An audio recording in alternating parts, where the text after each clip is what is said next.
jumping out of my skin, pull the cord. Yeah, I believe it. Oh, the past is. Hello guys, welcome back to my channel. This is Mariamy Magallanes Rosales at your service. So ngayon guys, ang pag-uusapan naman natin ngayon ay ang tungkol sa utang. Utang na naman guys. So,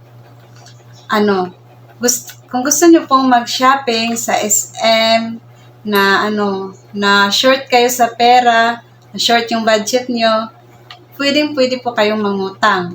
So, hahanapin nyo lang po yung staff ng Salmon kung paano ka makapag-utang. So, ang kailangan lang po dito guys ay isang valid ID. Di katulad sa iba na dalawang valid ID yung kakailanganin para makapag-utang ka sa kanila. So, dito guys ay isang valid ID lang sa salmon.ph. So, isang ID lang guys, pwede kang makapag-utang sa kanila. So, dito lang guys, kapag 10% yung down payment nila. So, halimbawa, or pwede kang kahit magkano yung i-down mo guys, kasi sabi ng staff, kahit magkano po, basta hindi bababa sa 10% yung down payment mo. At saka, ang kailangan lang dito talaga guys ay dapat pag due mo talaga ay babayaran mo agad, kasi kapag hindi mo na babayaran, may penalty na 300. So, ang laki ng penalty.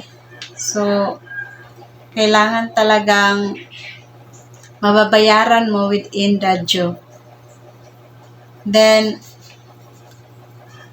guys, kung maliit lang yung utang mo, pwedeng 4 months lang na bayaran. So, kung medyo malaki, so doon na siguro sa 6 months up to 12 months kung medyo malaki yung inutang mo.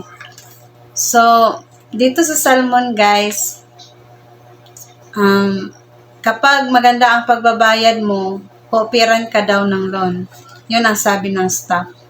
So, ako guys, nakapag-utang ako dito, lang yung inutang ko, bag.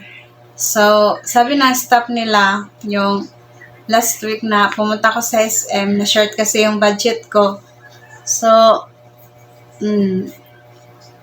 yung bag, nakita ko yung bag, sobrang ganda at nakasale pa. So, nakapag-utang talaga ako. So, yung monthly ko is 570 within 4 months. So, yun lang guys. Gagandahan ko ang pagbabayad, baka sakaling ma-operan ako ng loan. So, maglo-loan na naman ako. And then, yun lang guys. Kung gusto nyo mangutang ng iba't ibang products sa SM, pwede. Kasi may Salmon PH na magpapautang. So, tulad ko nangutang din dahil kinapos sa budget. So, guys, don't forget to like, share, and comment kung may tanong po kayo. And please subscribe, guys. And click the notification bell para updated po kayo sa bago kong video. So, yun lang guys. Kapag na-operan pa ako ng loan dito sa Salmon, sasabihan ko agad kayo. So, yun lang guys. Thank you for watching. God bless.